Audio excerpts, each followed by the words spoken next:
Ladies and gentlemen, good day and welcome to the Sundrop Brands Limited Q3 FY2026 earnings conference call. As a reminder, all participant lines will be in the listen-only mode and there will be an opportunity for you to ask questions after the presentation concludes. Should you need assistance during the conference call, please signal an operator by pressing star, then 0 on your touchtone phone. Please note that this conference is being recorded.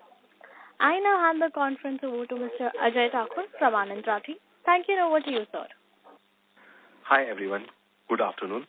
I welcome you all to the third quarter and 9 months earnings conference call for Sundrop Brands. From the management team, we have with us Mr. Nitish Bajaj, Group Managing Director, Mr. Ashish Kumar Sharma, CEO and Executive Director, and Mr. KPN Srinivas, CFO. Without wasting much of our time, I shall hand over the call to Mr. Nitish Bajaj for his opening comment, which will be followed by Q&A session. Over to you, sir. Thank you so much, Ajay. Good afternoon, all the members of our community who are on the call. I'm very happy to be with all of you and sharing our Q3 update. I assume you have all got the presentation which was loaded. I will keep referring to the slide numbers as I talk through the presentation. I am starting with slide number 3, where I am quickly recapping the vision and mission we had set for Sundrop Brands as an organization. We continue to be in the path of delivering joyful food experiences to the evolving modern consumer, of course through launching innovative, delicious and convenient food solutions. And you will see a lot of innovations which have come in the last few months as we have embarked on a new journey for Sundrop Brands. Moving on to slide number 4, again a quick recap of why this platform is very attractive for all of us who are associated with the business. First and foremost, we have built it now as a scaled platform because we have 2 big organizations embedded in this platform already, which gives this business platform a strong opportunity to grow and grow profitably and efficiently. What this platform has innately built in is our presence in very high growth and high margin categories, and we are actually expanding that growth and margin as we continue on the journey for profitability. Second is we have built in a very strong renewed focus driven through advertising, communication, brand building and innovation on the core portfolio. So we have taken very strategic calls on which portfolios we will invest on, and we continue to do that with a great precision in our journey for profitable growth. Third, which we'll also take you through, and we have talked that as a strategy, we are increasing our growth in fast-growing alternate channels, and those are reflecting very strongly in our business performance. Fourth point, which is our extremely high focus on very capital efficient way of building the business. So we are now very strongly focused on taking strategic calls on putting our investments where we can drive high ROI for the business, and that results in improved performance on EBITDA and PAT margins in the longer term. And last, of course, which is the thesis of this platform, we will, beyond organic growth, keep looking externally for external opportunities to build this business inorganically as well. This platform, I'm moving on to slide number 5, is a combination of 3 big brands. Act 2, which is in the business of popcorn and ready-to-eat and ready-to-cook snacks. We have Sundrop, which is dominantly a staples portfolio led by edible oils, but we are looking to expand this portfolio into cereal snacks and oats kind of promises, which also I'll take you through. Third is, of course, the Del Monte franchise, which is a very large global brand, innately trusted by the consumers for high-quality products, which is into culinary, which is into Italian, which is into packaged foods. So fairly wide and broad portfolio, which gives us a foothold in the large packaged food industry. Coming to Q3 results on slide number 6, we have continued our strong growth momentum in quarter 3 as well. At a consolidated level, we are growing at 10% on revenue. our B2B growth, which is innately built into the Del Monte business, and B2B is about 40% of Del Monte revenue, continues to be strong at 9% growth. I talked about alternate channels. Our e-commerce growth remains very strong at 31% growth in quarter 3 as well. We are continuing to invest strongly for growth, so our advertising investments are reflecting ahead of curve growth of 22%. What is very important for us to look at is how we have done on margins and how we have done on EBITDA. And I'll explain these numbers as I come in the end, but at an overall level, our focus on driving margin expansion continues, and we are seeing sequential improvement in our margin expansion. At the end of quarter 3, we have had about a 330 basis points improvement in our gross margins, dominantly driven by foods business within Sundrop and Del Monte. We, of course, also have an edible oil business and an olive oil business in Del Monte. That business, because of the commodity cycle where we are seeing inflation, especially in edible oil segment, has been more at a protect absolute margin strategy rather than a percentage margin. So our gross margin expansion is dominantly coming out of our foods business. And as an outcome of that, we have seen an 80% growth in our consolidated EBITDA at end of quarter 3. Same numbers when I contrast on slide number 7 to our YTD results. Growth identical at about 10%. B2B growth a shade higher at about 12%. E-commerce growth again shade higher at about 39%. Advertising investments again shade higher at about 37%. Gross margin I talked about is improving sequentially. So while our Q3 improvement is about 330 basis points, at a YTD level, our margin improvement was about 230 basis points. EBITDA again is improving sequentially, so YTD growth is about 40, while Q3 growth was in specific at about 80. So very strong numbers both at a Q3 and YTD levels. Just moving on to slide number 8, if I just break them down between Sundrop and Del Monte. Sundrop accounts for almost 57% of the group turnover now, growing at 10% on YTD basis, 11% on Q3 basis.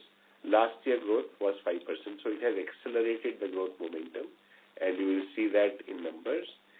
Del Monte, which is 43% of business, growing YTD and quarter 3 both at 8%, a shade lower than FY25 growth of 13%, but that is dominantly explained by olive oil business, where commodity prices have actually gone down, and we have given the pricing benefit to consumers, which is leading to a value decline. But we have very strong volume growth in the business, which means that as a sustained business outcome, even Del Monte growth should be longer term much better than what you are seeing right now. Moving on to slide number 9, and this is more about portfolio calls which we had taken. We had said our focus of investments will be on the packaged foods business dominantly, and we are staying true to that path. We are investing specifically on popcorn business under Act 2. We are investing on peanut butter business again under Sundrop. In Del Monte, we are making investments on our culinary business, which is spreads and ketchups and mayo, and also on the Italian range. So very sharp calls on which portfolio to invest, and we are consequently, as an outcome of that investment, seeing over a longer-term trajectory, significant improvement in the saliency of our core categories, which today stand at about 61% of our business, significantly up versus what we were about 3 years back. Moving on to slide number 10, and this is very important reflection of how our business has shaped on the categories where we invest. So first is, overall, if you look at most categories with the exception of spreads, are growing on volumes. Very happy to see that even Sundrop oil, where we had said we will do a volume protection as a route and managing the business there, has actually started to reflect volume growth in a quarter. Historically, we are still at about flat volume at a YTD basis, but in quarter 3, we have seen business coming to a 5% volume growth. Outside of oil, if I look at popcorn, strong double-digit growth of 12% on volume, 18% on value. Culinary, which is a mix of ketchup, mayo, and spreads business, both value and volume growing at about 10%. Italian business, which is about 80% of the business is olive oil and 70% is olive oil and 30% is pasta. Volume growth very strong at 16%, with olive oil actually growing on volume by close to 34%, and pasta growing at about 7%. But on value growth, this business is declining purely because olive oil has seen a sharp correction in consumer prices as a category, led by, of course, the decline in the prices of olive oil at the commodity side. So the price benefit has been passed on to consumer, which is resulting in a value decline in the shorter term. Spread business does remain a level of concern for us, but if I contrast it with the ITD performance, which I will show you in the next slide, we are starting to see improvement. But this is still a journey, and we still need to do a lot more on this side, and we stay committed via investments to get this business also on a growth path in the period ahead. Same performance at a YTD level, popcorn business growing at 17% on volume, culinary business growing at 11% in value. Staples, I talked about oil business, was growing sharper on value because price was high, let's say price increases happened last year September when the duty was introduced. So quarter 3 value benefit did come down, but we have seen a growth and recovery in volume in quarter 3. At the overall level, we are about -1% on volume on staples. Italian business, again, very similar performance at a YTD level, and spreads, as I talked about, sequentially improving, though still a lot of work needs to be done in that area. Getting into some greater details on each of these businesses, popcorn business is a combination of ready-to-cook at home, which is hot and fresh popcorn. That is growing at about 8%, and that business is a business through which we entered into the popcorn category many years back, and is still continuing to grow and has been our flagship part of the business. Ready-to-eat, which we started scaling up more in the last 4 to 5 years, is continuing to grow very, very strongly, and that is driving the out-of-home consumption of this category in an accessible price point formats, and that market is very, very large because then it directly competes with snacks business, and that business continues to grow at 36%, and that is driving our long-term growth potential of this category because it's making the category more accessible at points where historically we were not there. In addition to this growth, we are also doing well on nachos business, which is sitting embedded in our Act 2 franchise. We are also seeing expansion of this business in alternate channels, which is modern trade and e-commerce, which are actually help both sides. One, gaining new user penetration, which comes a lot through GT, and alternate channels, which actually help us gain share from competition, where we did have some challenges, but we are now doing very strongly. Very happy to say that we are number 1 player in both RTE and RTC formats, both ready-to-cook and ready-to-eat format. We are by far the dominant player in this market. We also have increased our innovation quotient, and we launched about 6 products in this year. Each of them have been well established into now channels and will be the growth driver for us in future. Premium staples as a business, I am on slide number 13. That business is growing in value strongly because commodity prices had seen inflation. It has also come back to volume growth in quarter 3. Our thrust here is purely on one, we want to increase accessibility of our brand, so we are working on a price point-led strategy. When I'm saying price point-led strategy, we are not saying we are diluting margins, we are actually looking at some attractive price points at which we can sell packs to consumers. So our strategy is slightly shifting. We were historically playing on in line with commodity by increasing the prices. We have now started to play between grammage and price to make sure that our price point remain more stable and more attractive for consumer.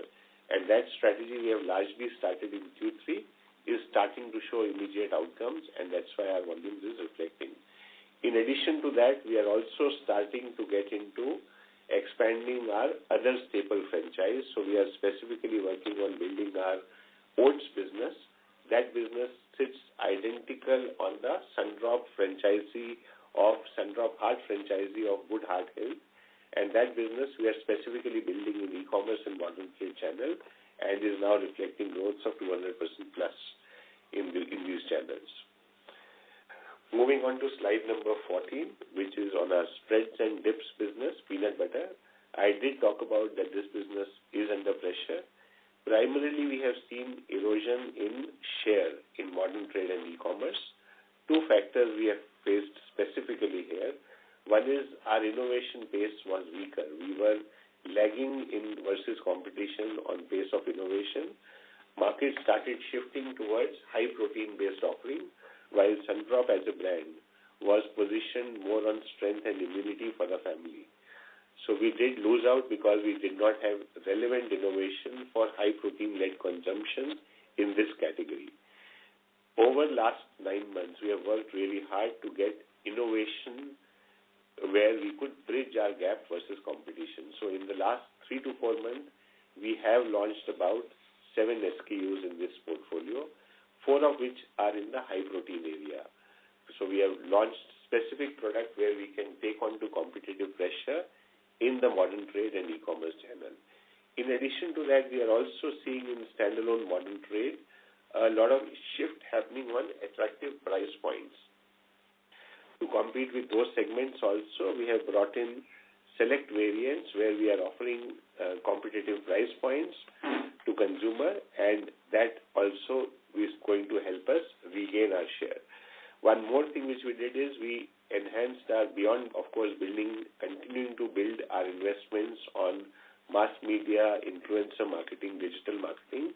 We also enhanced our investments on performance marketing in e-commerce channel. And e-commerce channel, which now contributes sizably close to 25% of the business here, is starting to deliver strong growth of 34% on a YTD basis. So we are seeing green shoots of investment already in one channel, while of course as our innovations get listed and distributed widely across the modern trade and alternate channels, we will see further growth expansion coming through those networks in the period ahead. Moving on to slide number 15, culinary, which is a mix of ketchup and mayo as a business, doing very well on the back of growth in both B2B and also in organized retail. So we are seeing very strong growth both in spreads and in ketchup and also in mayo and spreads in B2B side as well as organized modern trade side, and that is driving very strong growth for this business. That is the strategy we will continue to do on. We will continue to make sure that we invest on discoverability and visibility of our offering in modern trade, in food services and e-commerce channels to expand the growth. Italian business, I'm moving on to slide number 16. I did talk about softening of olive oil commodity prices. We did pass on the benefit over Q1 to Q3 sequentially, and because of which we are seeing a value decline in this business, but the price correction has also stimulated very strong volume growth. We are growing at 34% on YTD basis, and that's a very good sign for a longer-term trajectory of this business. We do expect the commodity prices to remain stable in this, and hence we also expect our growth momentum of this business to continue and turn value positive in the period ahead. Pasta, which is again, as I talked about on YTD basis, is growing at about 10%. This growth is also driven both on organized modern trade and e-commerce on the back of increased marketing investments. Moving on to slide number 17. On e-commerce business, if you look at YTD basis, we are growing at about 39%. This growth is fueled by quick commerce, which is growing close to 50%. So there is a sequentially much better performance on quick commerce as a channel, and that is helping us expand business in a big way. What we are also starting to do is we are starting to leverage this channel to build our future categories. So a lot of investment is also going on innovation, new launches, and expanding our footprint in emerging categories of oats and breakfast cereal, which could potentially create some future heroes for us for larger distribution expansion because we do have a network which is ready to take this into general trade. Overall brand spends, and we have been talking that we will, as a business, increase our marketing investments. We will drive growth, and you would see that our investment momentum is continuing. We started that journey largely from November last year. If you would recall, we had started expanding our investments from quarter 3 of last year. So while on a YTD basis, our overall investment growth is close to 37%, even in quarter 3, we are growing at about 22% on our marketing investments. So media and also performance marketing investments driving e-commerce business, they remain strong and they are helping us drive acceleration within the channel of e-commerce as also our acceleration of growth momentum in other channels, which is in the traditional trade space.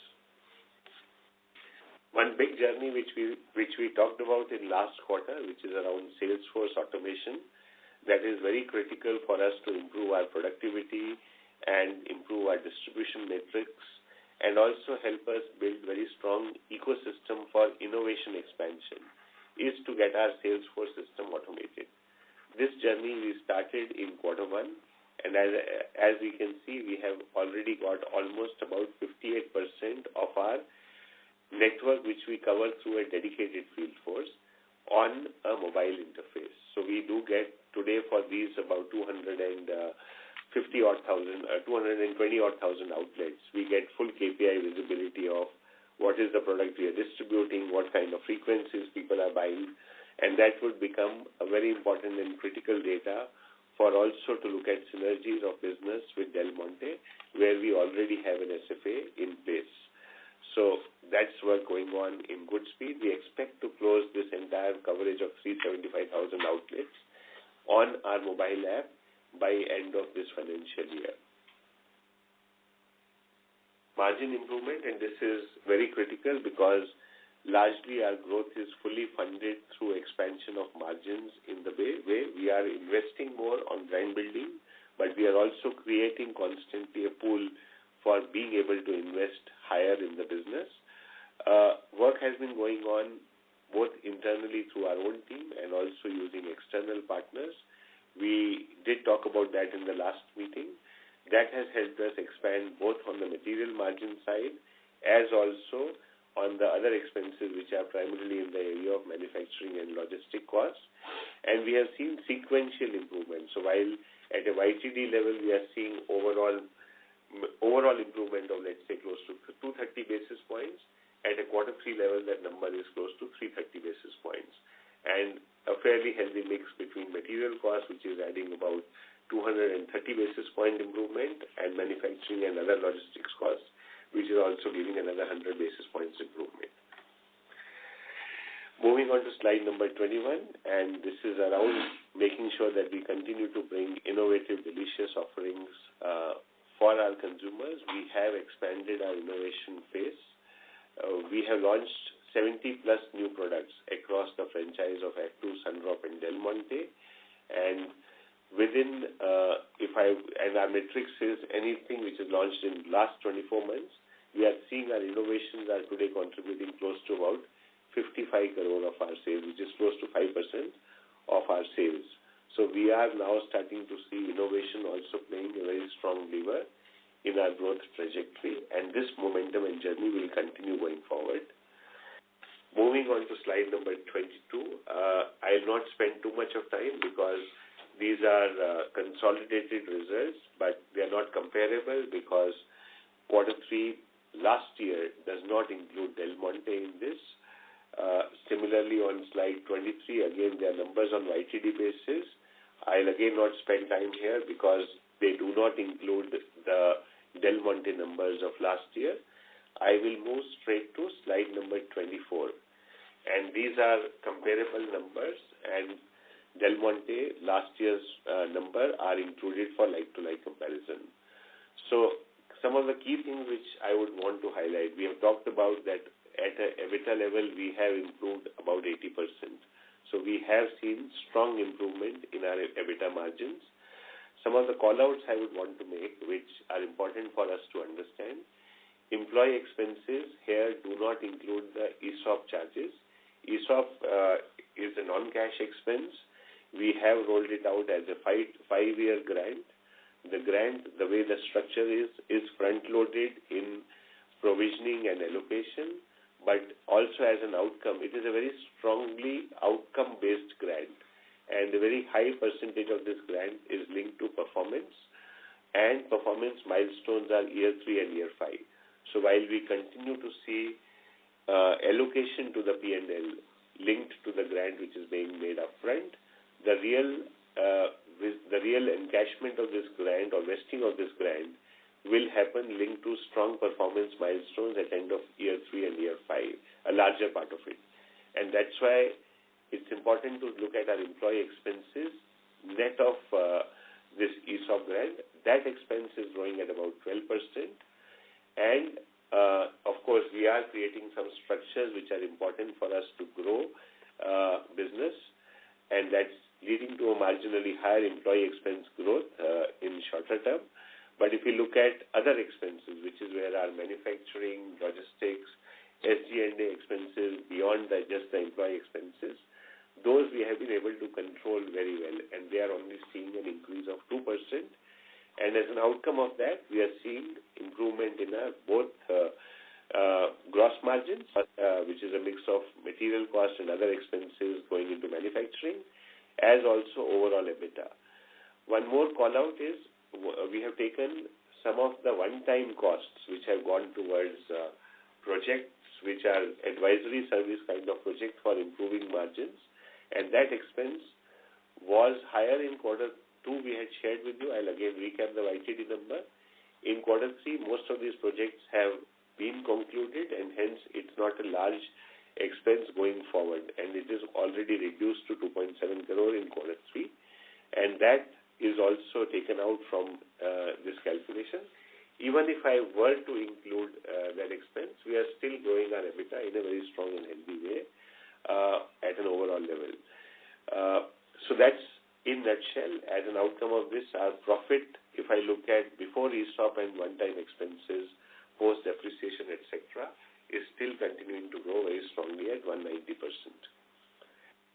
Moving on to YTD figures, again, the call-out is ESOP expenses are removed from the employee expenses. Project expenses, which were loaded more in quarter 2, came down significantly in quarter 3 and will be negligible in quarter 4. They have been excluded as one-time expense in other expenses. Again, a very similar trajectory you would see at a YTD level. Strong growth in EBITDA margin, which is of close to 40% after excluding the one-offs at an EBITDA level. And at a PBT level, again, a growth of close to 239%. Important point is quarter 3 margins are higher, both at an EBITDA level and also at a PBT level. So we are sequentially continuing to improve performance of the business. Moving on to last slide, slide number 26. This is just to sum up the thesis of this platform. We do have very strong brands which which help us deliver our vision of catering to the choices of a modern evolving consumer base. We do have very strong consumer trends which are supporting the growth and consumption of packaged food, the industry which we operate in. Our brands innately sit in high growth and high margin categories. We do have leadership position in some. We do also have a challenger position in some, where we are seeing in both of these focus categories, we are seeing a significant headroom for growth, either through penetration expansion or through share gain or a combination of both. And to deliver that, we continue to invest heavily, and that is driving us help and accelerate our business growth while retaining the innate core of making sure that we make capital efficient investments going forward. And there is complementarity of businesses between Sundrop and Del Monte. We have talked about it. As a quick update, we are now increasingly start to leverage some of the complementarities, and results of that should start coming in period ahead. One or two callouts we can talk about. We have looked at CFA consolidation. We did one set of that in quarter 3 and quarter 4 in 2 of our CFAs, and we will go forward and consolidate more of our backends wherever we can to bring complementarity. We are also starting to leverage strength of B2B for Sundrop and the strength of B2C for Del Monte, using alternate strengths of the two companies. And overall, you are aware, this business is backed with a very strong management, which have proven credentials to drive growth, profitability, and value creation. Very happy to conclude my address and look forward to your questions. Thank you so much. Ajay, back to you. Thank you very much. We will now begin the question and answer session. Anyone who wishes to ask a question may press star and 1 on their touch-tone telephone. If you wish to remove yourself from the question queue, you may press star and 2. Participants are requested to use handsets while asking a question.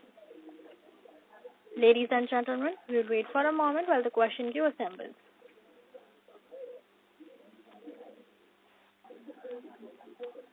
The first question is from the line of Bill.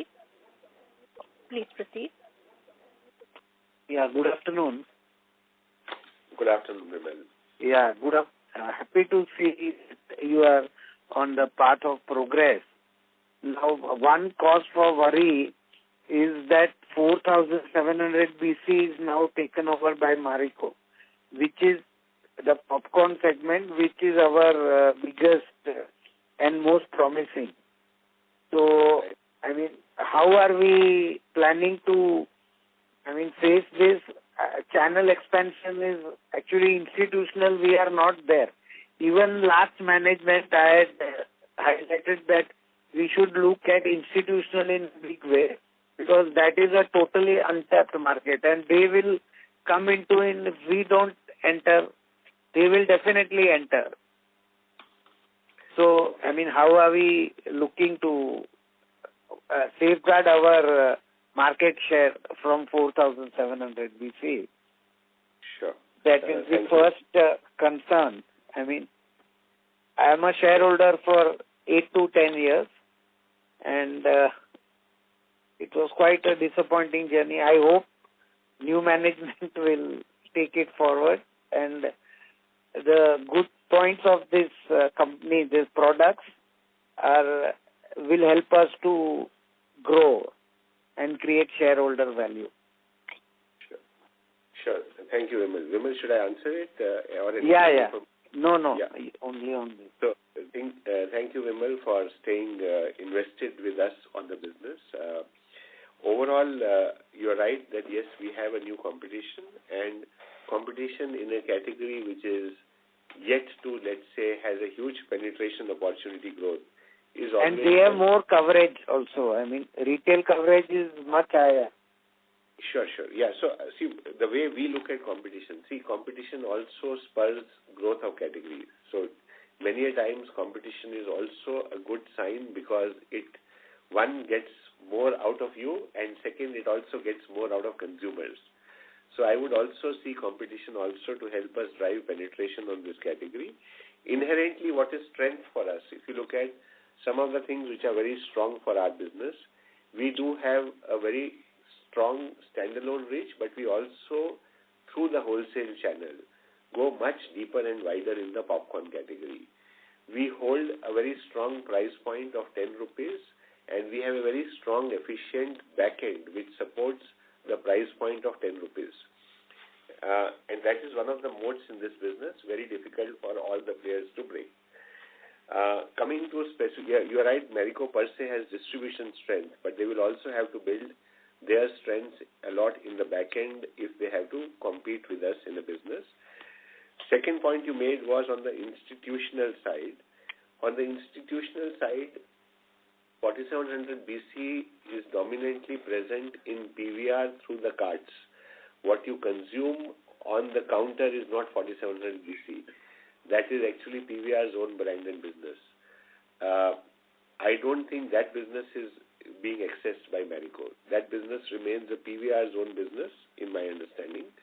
But that aside, institution is an opportunity. We are alive to this. We are now starting to work with our B2B. No, sorry to interrupt. Just by institution, I meant HoReCa and education and, all these call centers and GCCs coming up. You can be present in there. Yes, I was coming to that only, Vimal. Through our Horeca network, which is embedded with Del Monte, we are starting to work at looking at some of the institutional opportunities in this area. So you will see in the period ahead work coming on in the area of institutional, leveraging the network of Del Monte. So that is in our plan. So we will work to expand in this area. Overall, on the competitive intensity, we have already said for us it is a very, very important growth driver. We have enhanced our marketing investment. We have a strong headroom for growing penetration in this category as also distribution in this category. We are continuing to invest solidly, and I would say almost like 40% of our marketing investments go directly on popcorn business in Sundrop side. That will continue, and we are expanding our investment. So we are very well committed and focused to make sure that we accelerate the growth of this business and continue to drive the penetration of popcorn in our country and hence deliver a much larger shareholder value. Yeah, so sir, don't take it as a negative thing, but see what has happened, our spreads business also, we were the pioneers. And then now competition is, so same way it should not happen with popcorn, which is our, you can say, crown jewel, So that's why, that's the concern. I'm still very positive on the company, but as a shareholder, it's our duty to just bring certain concerns to your attention. Yeah, thank you, Vimal. We are alive to this new challenge, and you are already seeing our investment. We will, of course, ensure that our innovation pipeline, our way of addressing and reaching customers and making sure that they stay invested with us on the brand, and this brand continues to be the most loved brand for popcorn, will be our key ethos going forward. We will not let any stone unturned to make sure that this business does not get compromised. Our endeavor is to actually grow this business much faster in the period ahead. So we will stay committed to that. Yeah, thank you. Thank you. Thank you. Before we take the next question, we would like to remind participants that you may press star and 1 to ask a question. The next question is from the line of Kiran Gandhi from Jagro Cap. Please proceed. Hello, sir. Thanks for taking my question. I hope my voice is audible. Kiran, you could be a little louder. Hello. Yeah. Just a minute.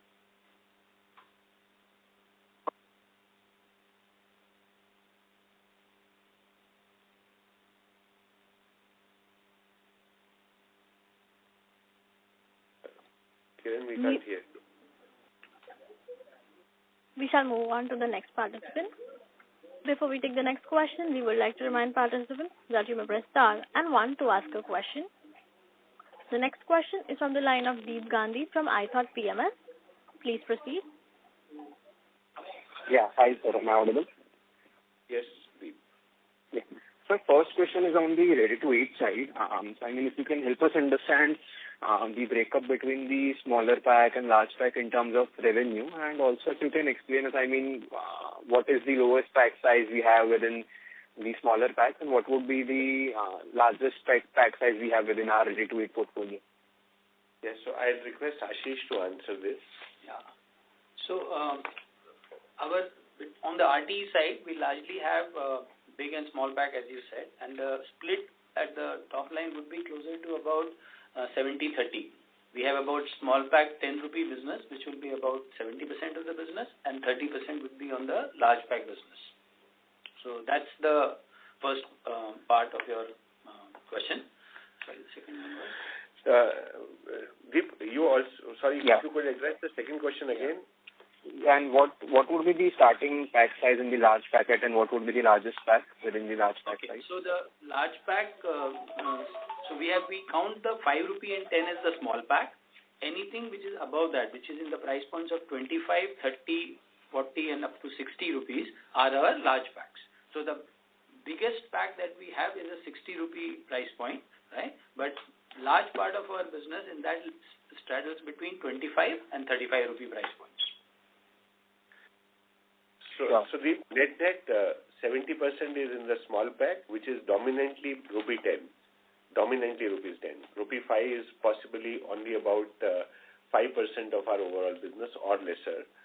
And big packs is about 30% of our business, which have price points ranging from 20 rupees to 60 rupees. Sure.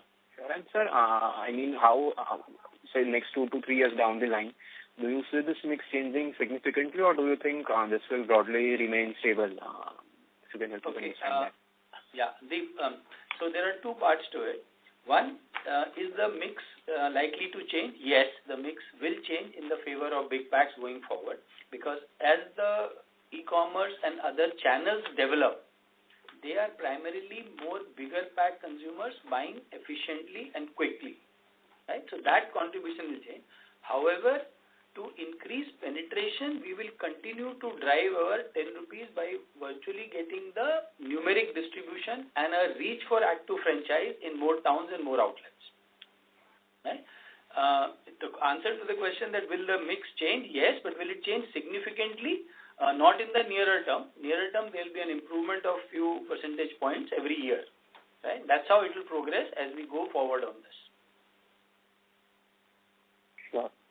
And sir, coming on to the distribution side, I mean, if I see the number last 2-3 years, our distribution outlet reach has remained broadly flat at 5 lakh outlets, right?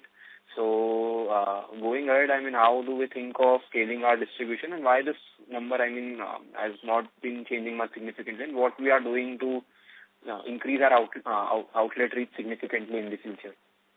Okay, so again that the outlet reach is also a function where you need to build demand at the front end as you expand distribution, right? So if you look at the Act 2, it was primarily led by the Act 2 instant in-home consumption hot and fresh 10 rupee. Over the years, this year specifically flagged, you must have heard that we have invested significantly in the Salesforce automation in terms of mapping our stores and coverage. Once that task is complete, we are going to look at productivity enhancement to improve our coverage further versus directly adding feet on street to increase it further. That's one. Second, we had talked about in between that with the increased media investments, we are looking at indirect coverage through wholesalers. And the third which is happening is that there are moving wholesalers which largely distribute the RTE. On the back of that, also with them, we are riding on increasing the indirect distribution. So while there will be improvement in direct coverage, right, that will be at a slower pace, but overall reach of Act 2 will continue to grow at a good pace in the coming years also. Sure. So any, number you have in mind next 2 to 3 years, 5 lakh outlet, what is the vision which the company has set to take this number to? So let me step in here, Deep. As Ashish mentioned, right now we are focused on productivity of our field force.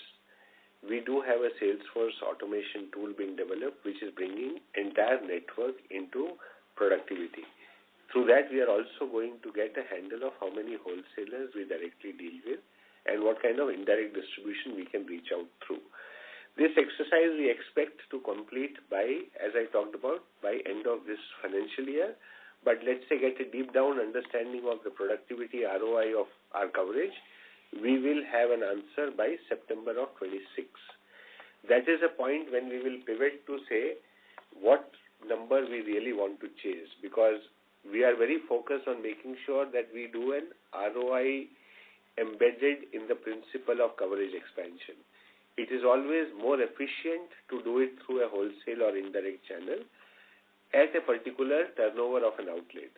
But if, let's say, we do find that our lowest denominator of the outlets are also giving us 1,000 odd rupee business, right, I can directly expand my coverage. So allow us a time of about 6 to 9 months where we get a full clarity of throughput from our smallest of outlets, based on which we will pivot to a strategy of how much numerically we want to expand directly versus how much we want to continue via indirect channel. At this point of time, management hasn't put a number yet because we don't have a very strong handle of our per outlet productivity at the lowest denominator level. Sure. So just one last question, if I can ask before I join the queue. So I mean, we've broadly set a target to double our top line in next 3 to 4 years. I think in the last few calls we've been talking about that aspiration. But this year, if I see, I mean, our growth, I think year to date versus the growth in the foods portfolio is around 8 to 10%. I mean, if we want to reach to that target in next 3 years, the ask rate is much higher than what we are growing currently. So, I mean, if you can help us understand how are we thinking about it, and specifically, I mean, if you have modeled it to this extent that how much of this 3,000 crores number we will reach through, say, volume expansion in our core categories, and how much will be through distribution expansion, which we are trying to do in Del Monte through getting an entry in general trade. So that will be helpful. Thank you. Sure. So you're right. We are a little softer versus our growth ambition of doubling the business. Doubling the business will require a CAGR of close to 15%. We are currently sitting at about 10% growth. But you also need to see that we started our investment journey largely from Q3 of last year. And sequentially, we have been moving our momentum up. It is a journey for us to build the scale and size for sure, and we are committed to say that we will expand our growth rate going forward. Referring to a question on how much volume and value, broadly I would say the split of volume needs to be, because if you look at the country as a whole, we are seeing in most categories where we operate in volume expansion of close to 6 to 8%. So in our context, if we want to gain share and stay ahead of category, each on volume side, we need to outperform at least by 3 to 4% versus the category. So if categories are operating at 6 to 8, we will need to come to more like 9 to 10% on volume growth and balance to come from value. That's the way I will say 2/3 to come from volume and 1/3 to come from value expansion in the mix. As we see more premiumization happening, and if, let's say, there is a slowdown in the volume side, this may become 1:1 as well, which is 50-50, which is 7.5 on volume to 7.5 in value. So shorter-term trajectory will pivot more around volume growth, but as we get into forward years, beyond year 3, I would say it will traverse towards more an equal value and volume growth. Sure, so that was helpful. I'll join back with you. Thank you. Thank you. Before we take the next question, we would like to remind participants that you may press star and 1 to ask a question. The next question is from the line of Kavin Gandhi from Capgrow Capital. Please proceed. Hello. Thank you, sir, for taking my question. I actually dropped out from the queue earlier. Sir, my question was more on the gross margin side, because last quarter you actually iterated that to reach 9 to 10%, we will have to have a gross margin of almost 40 to 45%. And even though we have actually seen a growth of 220 basis points, it is still around 37%. So how do you see that? So basically, how do you see the roadmap of gross margins expanding? Yes. That was my first question. And second question, sir, as a KPI to track with the company, do you focus more on the value growth or the volume growth? Because there are 3-4 categories. So how do you see that as a KPI to track? Thank you. Sure. So let me first answer your question on the margin side. We define 2 particular margins in our own way of numbers, so I'll explain to that. One is what we call as a material margin, which is purely our realization net of raw material and packaging material costs. And that number needs to be close to 40% for us. And then we define what we call as a gross margin, which is material cost, less manufacturing cost, less freight, through which we reach the product to our end consumer or distributor. That number today will be close to 24% for us. So our material margins will be close to 40. Our gross margins, which is material minus manufacturing and freight, will be close to 24. To get to a double-digit ambition, we will need to expand this by at least 3 to 4 percentage points. That's the way we will look at it. And we are, in this year, let's say we have already expanded our gross margins by close to 230 basis points, which we shared with you. we need to do another journey of close to another 3 to 4% on this over the trajectory of next 3 to 4 years to get to over the trajectory of next 3 years, to get to a double-digit kind of margins in the business. In addition to this gross margin expansion, we also want to stay committed to invest, and hence we also want to invest on brand building going forward, which means from a ratios point of view, while we will improve margin, you will also see ratios of marketing investment either staying stable or marginally increasing. We do not expect our marketing or media investment as a percentage to business to go down. What you will also see going down is our fixed costs, which is our people cost and other SG&A cost, which today stand close to 14%. Those two also come down by another 3 odd percentage points in the next 3 years. So broadly, I would say look at the journey as expanding margin by 3% and reducing costs, especially on the SG&A side, by another 3%, but see marketing expansion of 1 to 2% as our journey going forward. So that was first question. Second question you had asked me on is the KPI around value growth or volume growth? At immediate term, I did explain our focus is more on driving volume growth. We do have fairly large, well-distributed business in Sundrop, where intrinsically there is a strong headroom for category expansion, and we are focused there on value growth, on volume growth. We also have some pivots in our business of Del Monte, where there is an opportunity for value growth as well. And that's why in the short-term trajectory, we are looking at a volume growth close to 2/3 and value growth close to 1/3 of our total growth trajectory. Longer term, we would say it may become 1:1 on value and volume, which is what I had explained in my earlier comment. I hope this answers your question. Okay, sir. Sir, one last question which I just wanted to squeeze in. Sir, recently promoter has increased the stake by 4.99%. So basically, since it was an off-market purchase, just wanted to know the seller of the transaction, and also why the promoter needed to leave the entire holdings of 33%, because that has actually impacted the price of like 30% decline since last 2 months. So just wanted an explanation and your view on the same. Okay. So I'll tell you the first answer to the first question. Del Monte Pacific was the shareholder which has exited or let's say reduced their shareholding from 15 to 10, and that shareholding has been increased by promoters. So CAGTEC, which is CAGTEC, has increased their shareholding by taking the part shareholding close to 5% of Del Monte Pacific. And Del Monte Pacific had also in their announcement talked about bringing it down further by another 5%, which also will be taken by CAGTEC in let's say post this financial year, in the next, at the part of next financial year. So that's one. And second, I think on the second question on why they had to leave, I would say it's more a internal call at the investor side on how they want to fund their proceeds. So it's not something which I directly influence or have a control on. Okay, sir.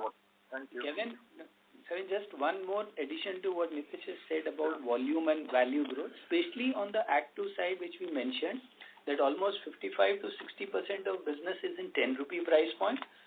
You will always be looking at value growth because there we don't tinker with price point but grammages. So tonnage can be at times little deceptive.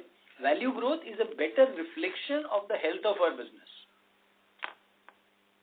Okay, sir. Because the unit growth syncs with the value growth there. Yeah. So we are committed to acquiring new consumers and growing our business with them, but that's just a price point game that we play, right? Especially in the GT market. Yeah.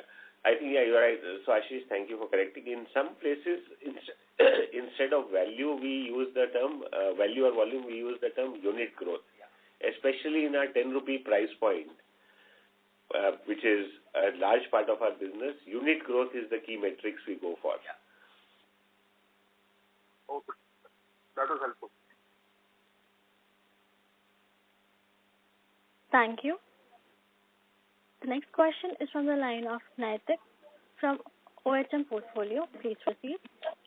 Hey, thank you for the opportunity. Sir, in the spread business, two things. One is, what is the availability of the protein-based peanut butter that we've launched?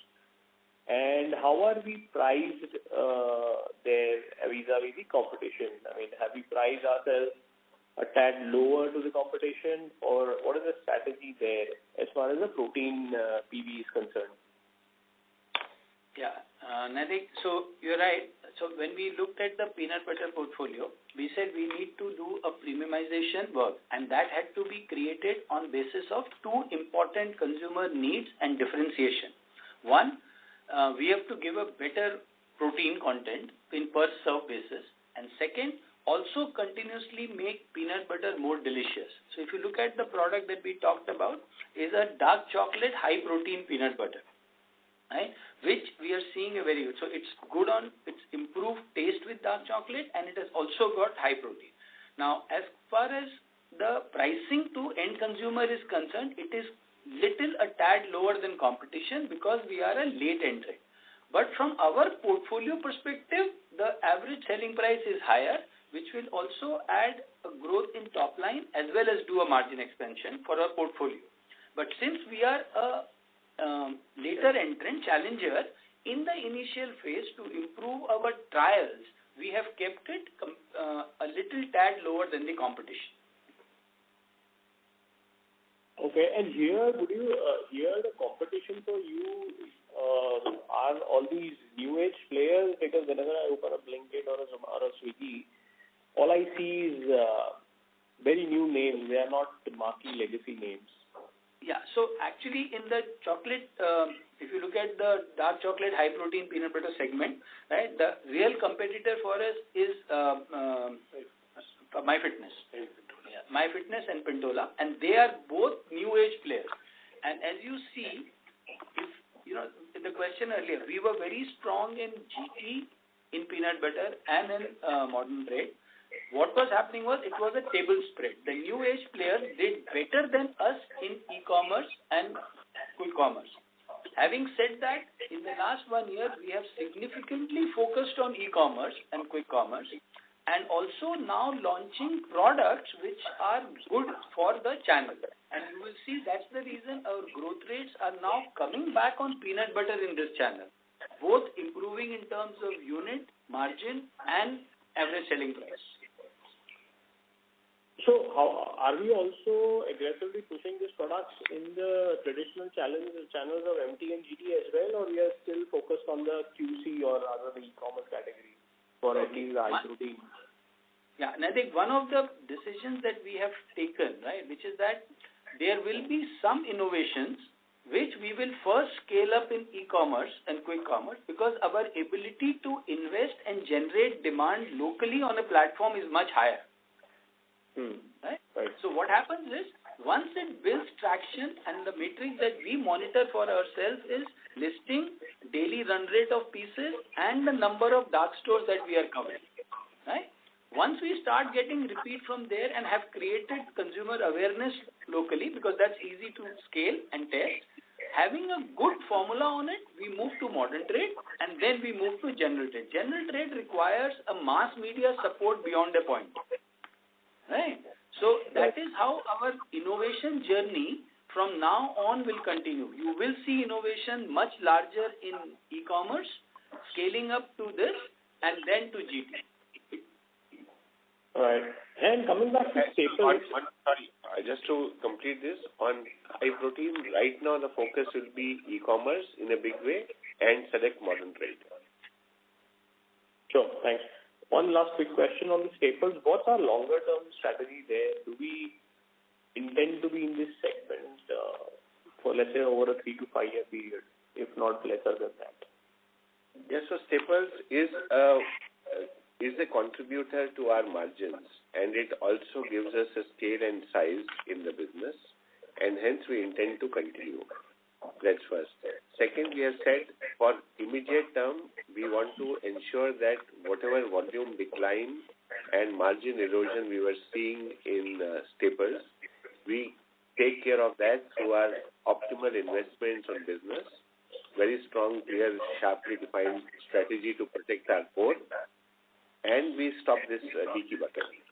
This we have been able to achieve fairly strongly, I would say, in the last few months.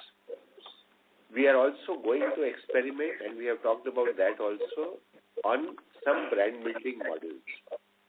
And that is another area which you will see coming live in the next 3 to 6 months in an isolated regional media geography on seeing can we build some platforms for growth. Based on those successes is when we will take a future call on whether we want to invest for growth or we want to be more in a protect volume and protect margin phase. Sure. Thank you so much, sir. Thank you.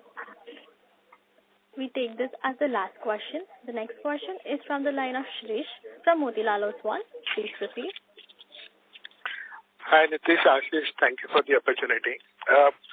If I look back last 3 to 4 quarters, we are there and we have revised the entire product price architecture. So, in your reference of 10% volume growth, like if we need to have a right to win in the category price, product structure and distribution scale because we are not spreading too thin, which are the categories you are betting next 2 to 3 years in terms of product development and in terms of right to win?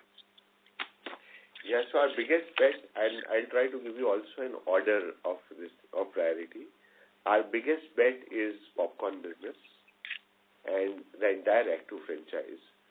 Our second biggest bet would be Italian franchise, which is sitting under Del Monte portfolio, because that's where the premiumness and the entire value of that Del Monte brand is in a big way.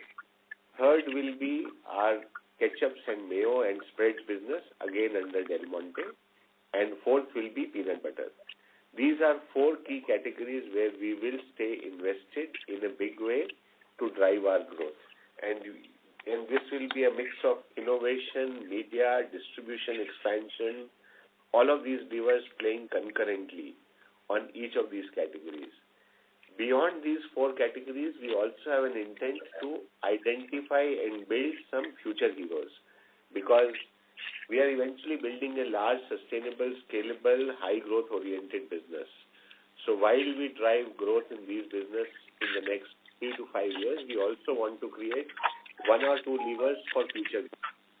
Those categories could sit between something in oil if our experiment succeeds, a category like breakfast cereal, a category like oats where Sundrop franchise is, and also categories like fruit drinks or packaged foods within the Del Monte franchise.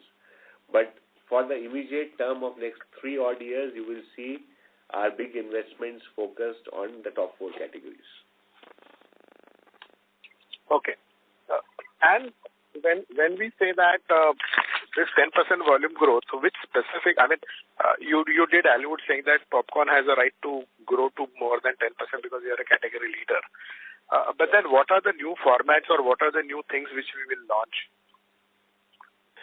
So popcorn, even today, if you look at our volume growth is close to about 16-18% kind of value volume growth. So volume growth is about 12%, value growth volume put together is about 18% between RTE and RTC. Microwave is something which we will see expansion going forward, and that's an area which, let's say, was little lagging for us. We are trying to bring that stronger. Expansion of popcorn ready to eat will come a lot more in the form of flavors and pack sizes.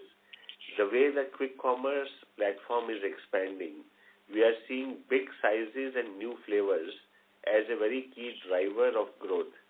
Historically, Active franchise was, let's say, more mass strategy and more Indian palate, which means we had flavors like hot and spicy pudina, butter, cheese kind of flavors.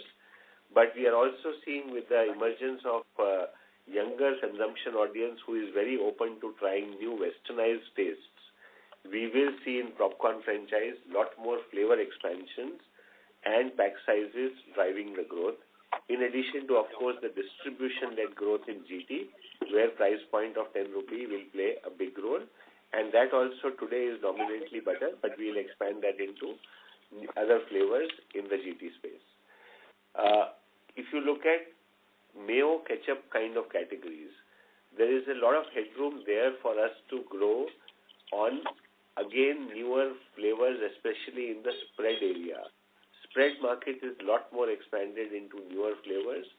Our strength today is more in the area of core ketchup and core mayo. When I say core mayo, which is the eggless mayo, which is, let's say, standard variant, we do need to expand a lot more in value-added spreads in the culinary portfolio, which is where the expansion will happen.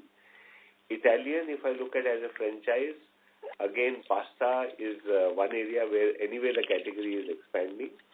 We were missing out presence in some of the places like macaroni segment, which is very large in the country.